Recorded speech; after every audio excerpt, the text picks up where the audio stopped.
नमस्कार साथियों, मैं मंजीत कुमार, आप देख रहे हैं प्राइम न्यूज इंडिया। बात करूंगा, आज मैं पहुंच चुका हूं जीरादेई प्रखंड में जीरादेई ब्लॉक पे। और वैसे सिवान जिला का पूरा क्षेत्र में अभी भ्रमण कर चुका हूं, घूम चुका हूं और काफ़ी पंचायत में जाकर वहां के विकास के मुद्दे पे बात कर चुका हूं और नए नए प्रत्याशी से बात कर चुका हूं कि वहाँ का विकास का मुद्दा क्या है, वहाँ का जो माहौल है, वहाँ का मूवमेंट है कैसा है। और यहाँ तक कि सब पैसा मतलब कहा जाए इस सरकार के वजह से इस साल आया हुआ है, यानी कि 2016 से लेकर 2021 के बीच में जो साल रहा है, इस वित्तीय वर्ष में जितना पैसा आया है, जितना फंड आया है, शायद किसी और साल में पैसा नहीं आया था। लेकिन तब भी पंचायत का रूपरेखा, तब भी पंचायत का जो दशा है वही पंचायत का दशा कई साल जो पहले था आज भी वही परिपूर्ण नहीं हो पाया है। अभी जहाँ पे पहुँचा हूँ ये पंचायत पड़ता है छोटका माझा पंचायत। और छोटका माझा पंचायत वैसे कई सालों से एक नामी पंचायत के तौर पे इस पंचायत में कई प्रत्याशी आए, कई प्रत्याशी गए और अपने आप को दावेदार के रूप में खड़ा कर चुके हैं। लेकिन जैसे हम लोग एक पत्रकार हैं और एक यूट्यूबर भी हैं, एक मीडिया के तहत भी काम कर रहे हैं और प्रेस रिपोर्टर के तहत भी काम कर रहे हैं, तो जब हम लोग के जहन में जहाँ भी जाते हैं तो हम लोग को आंखों में आंसू आ जाता है कि काश अगर हम लोग के पास कोई ऐसा एबिलिटी रहता कि ये हम लोग कुछ कर सकते थे। लेकिन हम लोग पास उतना एबिलिटी है नहीं, बस आवाज़ को उठा सकते हैं, आवाज़ को सरकार के पास पहुंचा सकते हैं, आम जनता की आवाज़ को हम बड़े लेवल पे पहुंचा सकते हैं। लेकिन जितना प्रयास हम लोग कर सकते हैं उतना प्रयास करते हैं, एक यूट्यूबर के माध्यम से या एक मीडिया के माध्यम से या प्रेस रिपोर्ट के माध्यम से या डिजिटल मार्केटिंग के तौर आजकल चल रहा है, तो हम लोग उसी में सम्मिलित हैं कि डिजिटल प्लेटफॉर्म पर हम लोग जुड़े हुए हैं और उस तहत काम कर रहे हैं। हम कहने का तात्पर्य ये है कि पहली बार मुझे इतने दिनों के बीच में मतलब पूरे सिवान जिला में मैं भ्रमण किया, घूमा और काफ़ी पंचायत में जाकर गया, तो ऐसा कोई प्रत्याशी नहीं मिला था जो कि समाज के हित के लिए कई वर्षों से काम करता आ रहा था। यानी कि जैसे हम लोग पंचायत में जाते हैं, गांव में जाते हैं, तो अपने मुद्दे को नहीं, जनता के मुद्दे को उठाते हैं आवाज़ और वहां तक पहुंचाते हैं जो विकास का कार्य होना चाहिए। अभी हमारे से जो प्रत्याशी जुड़े हुए हैं इनके बारे में बता दूं कि 10 सालों से पत्रकारिता के तौर पर अपने आप को सम्मिलित कर चुके थे, अभी भी कर भी रहे हैं। लेकिन उसी दौर में जब मुझे लग रहा है, अभी इनसे बात नहीं हुआ पाया, मुझे पहली बार इनसे मुलाकात हो रहा है, बात भी नहीं हुआ है कि ये इसके जहन में क्या, इनके जहन में आया है क्या नहीं आया है, किस उद्देश्य से चुनाव लड़ रहे हैं। लेकिन मेरा मानना ये है कि अगर इनके जहन में उद्देश्य ये आया होगा कि जब पंचायत में कई सालों से ये भ्रमण करते होंगे, देखे होंगे, पंचायत की जनता आज भी रोती है, यानी कि आज भी महिलाएँ वहाँ की गरीबी जीवन जीती हैं, आज भी बहुत सारे परेशानी से लोग जीवन जीते हैं। स्वागत करता हूँ अपने चैनल पे और बहुत बहुत बधाई करता हूँ और शुभकामनाएं देता हूँ कि ये जीवन में जो तरक्की लेकर चल रहे हैं अपने लिए और अपने पंचायत की जनता के लिए, ये सफल हो सके। सबसे पहले सर आपको शुभकामनाएं, बहुत बहुत बधाई आपको कि आप हमारे मतलब जनरेशन से, जैसे कि आप लोग हमारे इंस्पायर के तहत काम करते हैं और आपको हम लोग बहुत कुछ सीख रहे हैं आपसे कि आप एक, आपके जो बारे में सुना कि आप एक प्रेस रिपोर्टर थे और ये अपने जीवन जिया, फिर आप जीवन जीने के लिए जो आपकी टीम है जी उसको बहुत बहुत धन्यवाद है, शुभकामना है और सहयोग करने के लिए। मानिए कि जैसे हम प्रेस रिपोर्टर खुद हैं, पत्रकार हैं यहाँ से, तो आप हमारा विचार जानने के लिए आए हैं, इसके लिए बहुत बहुत धन्यवाद है आपको। सर ये चीज़ बताइए कि जैसे कि हम लोग मतलब जब पंचायत में, जब गाँव में घूम काम कर चुके हैं, तो सही में भावना में हम देखते हैं कि पंचायत में आज भी गरीबी से लोग जीवन इतना जीते हैं कि मतलब वो विकास के लिए पैसा इतना आता हुआ भी वो विकास नहीं हो पा रहा है। तो मेरा एक सवाल आपसे ये कि आप क्यों अपने पत्नी को चुनाव लड़ने के लिए इस क्षेत्र में आए और मुखिया पद से ही चुनाव क्यों लड़ा रहे हैं, उद्देश्य क्या रहा आपका? सबसे पहले तो पंचायत के जितने जनता मालिक है उनका मैं नमन करता हूँ, चरण वंदन करता हूँ कि एक बार हमको मौका मिला अपने पंचायत से, छोटका माझा पंचायत से चुनाव लड़ने के लिए। और जहाँ तक उद्देश्य का बात है तो राजनीति के सबसे बड़े जो ज्ञाता हैं उनको चाणक्य कहा जाता है, सबको पता है, तो चाणक्य नीति। तो उन्होंने कहा है कि सारे लोग कहते हैं कि राजनीति गंदी चीज़ है, जिसका प्रभाव ये होता है, जिसके चलते अच्छे लोग इससे कट जाते हैं, जिसका परिणाम ये होता है कि मूर्ख हमारा शासक हो जाता है। बिल्कुल जो उनका कथन है वो छोटका माझा पंचायत पर एकदम सटीक बैठता है। कहना ये तात्पर्य है कि राजनीति करने वाले गंदे हो सकते हैं, राजनीतिक नहीं गंदा है। नहीं, लोग यानी उनके कहने का मतलब कि लोग ही विचार रखते हैं कि राजनीति बहुत गंदी चीज़ है, इसमें जाना ये है, फलान ठेकान, इतना मेहनत करना पड़ता है, हई हऊ, लोगों का ठीक नहीं है। तो ऐसा बात जबकि नहीं है, राजनीति बहुत अच्छी चीज़ है, लेकिन हर युवा वर्ग को राजनीति में आना चाहिए अपने पंचायत देश के उन्नति के लिए। जब आपका पंचायत उन्नति होगा तो देश का उद्देश्य होगा, देश का उन्नति होगा।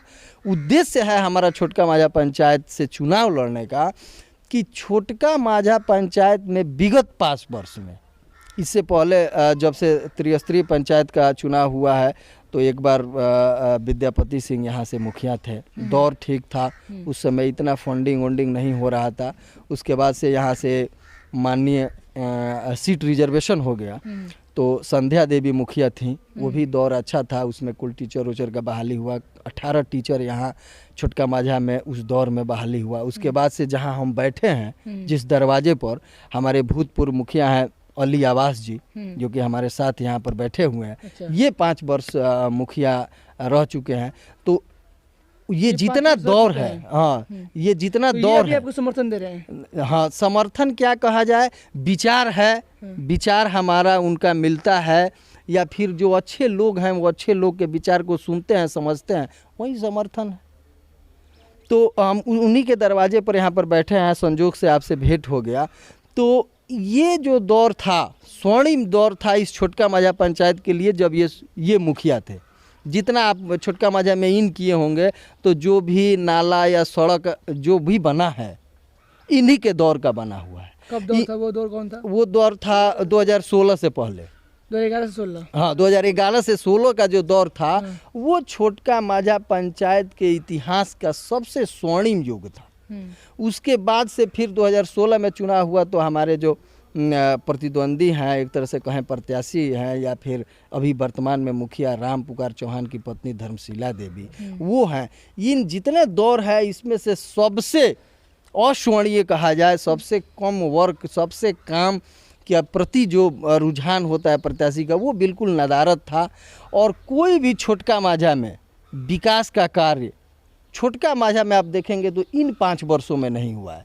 पूरा छोटका माझा पंचायत 2200 बीघा में, ये केवल गांव है। इसके अंतर्गत, इस पंचायत के अंतर्गत छोटका माझा के अलावा 5 और गांव आते हैं, छोटे छोटे गांव। जी जी। उस 5 गांव में जितना वोट है उससे 150 से 250 के बीच ज़्यादा यहाँ वोट है। समझिए ये गांव कितना बड़ा है। यहाँ 8 वार्ड इस गांव में स्थित है, छोटका माझा में। छोटका माझा में, लेकिन 1 से लेके 8 तक। हाँ, 1 से लेके 8 तक छोटका माझा में है।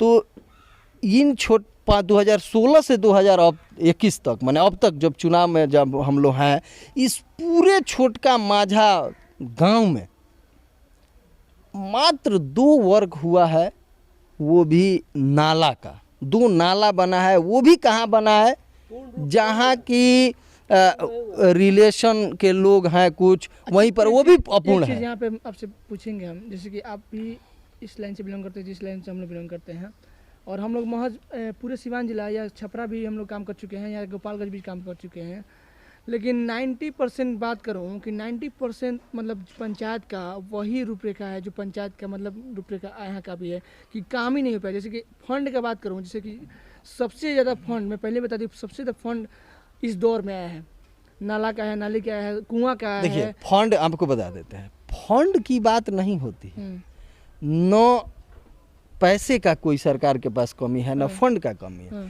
कमी कहाँ है, जो प्रतिनिधि है, जिस पर सौंपी गई है, जनता जिस पर विश्वास करके उसको वोट दी है, उसका कार्य करने का क्षमता क्या है, उसकी एबिलिटी क्या है, उसमें कितना इच्छा शक्ति है काम करने का, इस बात पर डिपेंड करता है। जितना इस बार फंड आया, आप ही ने बताया कि 2016 से 21 जो फंड आया, उससे पहले सही जब हमारे मुखिया जी थे तो इतना फंड नहीं था, लेकिन उन्होंने कार्य किया, उनके पास कार्य करने की इच्छा शक्ति थी। और ये जो है तो सब चीज़ डिपेंड करता है कि आप कितने परिपक्व हैं, उस काम के प्रति कितना लगाव है। अब बताइए, जो मुखिया 9 बजे सुबह अपने दरवाजे से निकलेगा, स्कॉर्पियो में बैठेगा, सिवान, पटना, गोपालगंज रहेगा, फिर 9 बजे रात को आएगा, ये सिलसिला हमारे पंचायत में 4 वर्ष लगातार चला है। वो जनता का क्या विकास करेगा? आप ही जनता है, जाइएगा तो कहा तो मुखिया तो पटना गोल बने, तो मुखिया जी तो मंत्री में गइल बनी, तो क्या जनता का विकास हो? न उसके पास समय है जनता के बात को सुनने का, और जब बात जनता का आप नहीं सुनिएगा तो कैसे आपको पता चलेगा कहाँ कमी है, कहाँ आपको काम करवाना है, चाहे क्या है। तो बिल्कुल यही हुआ है हमारे पंचायत। यानी कि आप कहना है कि 5 सालों में जो विकास का कार्य हुआ है वो ठप पड़ा हुआ है। बिल्कुल ठप, कहिए अब ठप से भी नीचे अगर कोई वाक्य रहता तो उसको कहा जाए वाक्य है। मानिए कि जो काम इन्होंने किया या किसी सांसद विधायक ने किया वो काम, जैसे में रोड है तो रोड तो 5 साल के बाद टूटेगा ना जी। तो वो जो टूटा है वो टूटा ही है। छोटका माझा पंचायत इस दौर में पहला गांव है, यहाँ किसी से भी पूछ लीजिएगा छोटका माझा में, कि जहाँ गांव के लोगों ने चंदा लगाकर, इस युग में ये चीज़ 1982, 85 और 90 के बीच में होता था कि गांव के लोग अपने श्रम से काम करते थे या फिर चंदा लगाकर रोड नाली का निर्माण। पहली बार देखिए यहाँ हुआ है, अभी कितना दिन पहले, मात्र 2 महीना पहले छोटका माझा गांव के लोग आपस में चंदा लगाकर और 80,000 रुपये से उन्होंने रोड पर राबिस और ईंटा डलवाया, चंदा लगाकर गांव के मतलब जनता के। हाँ, मेन रोड, वो भी मेन रोड जो यहाँ से, हाँ मेन जो हमारे गांव से जो रोड निकल के मेन रोड में लगती है, उस रोड को इतना पानी लगता था और कोई प्रतिनिधि यहाँ सुनता नहीं था। ये बात हम मुखिया की बात नहीं कर रहा है, विधायक सांसद कोई प्रतिनिधि नहीं सुनता था। तो परिपूर्ण गांव है छोटका माझा, बहुत बड़ा गांव है, यहाँ बुद्धिजीवी लोग हैं। हाँ, उसी रास्ते से आप आए हैं।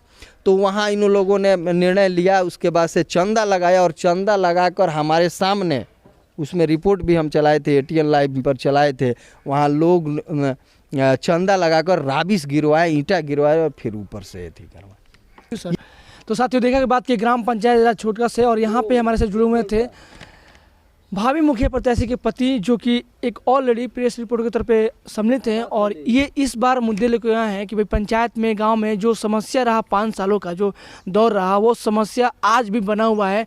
सरकार के फंड से इतना पैसा आते हुआ भी वो धरातल पे काम नहीं दिख पाया है, और इनका दावा है कि 16 ये पॉइंट लेकर चल रहे हैं, मैंने कि इनका आदर्श पंचायत बनाने के लिए संकल्प भी जारी हो चुका है, जो इसमें आप पोस्टर पे देख सकते हैं, आके उसमें आप लोगों तैयार कर सकते हैं। तो ये इनका आया हुआ है संकल्प कि आने वाले दिनों में जब ये चुनाव जीत के आते हैं अपनी पत्नी के साथ, तो वो संकल्प पे बेहतर दिशा में काम करेंगे अपने पंचायत की जनता के लिए। मैं चाहूँगा कि आप इस वीडियो को लाइक करें, कमेंट करें, शेयर करें। आप देख रहे हैं प्राइम न्यूज़ इंडिया, और हम लोग बात कर रहे थे आदर्श पंचायत बनाने के लिए जिनका संकल्प है सोनू भैया, यानी कि इनकी पत्नी है रजनी देवी, जो चुनाव लड़ रही है मुखिया पद से। सहयोगी है, कर्मठ है, शिक्षित है, ईमानदार है, और महिला उम्मीदवार के रूप में इस बार खड़ी है मुखिया पद से। जो इनका चुनाव चिन्ह मिल चुका है टेम्पू छाप, जो EVM क्रम संख्या पे 4 पे है। तो 12 तारीख को अंतिम चरण का चुनाव उसी दिन है पूरे बिहार में। मैं चाहूँगा कि आप लोग दिन जाएँ, जिससे भी वोट करें, लेकिन उस दिन खासकर उस युवाओं से युवा जो मतलब गांव से बिलोंग करते हैं और अपने गांव से दूर हैं, जैसे कि शहर में हैं, उस दिन आप लोग अपने गांव में जाएं और अपने आप को एक रिप्रेजेंट करें, क्योंकि आपका वोट किसी के लिए भी बहुत महत्वपूर्ण हो सकता है। तो इस वीडियो को शेयर करें ज़्यादा और कमेंट करें। जय हिंद, नमस्कार सर, थैंक यू।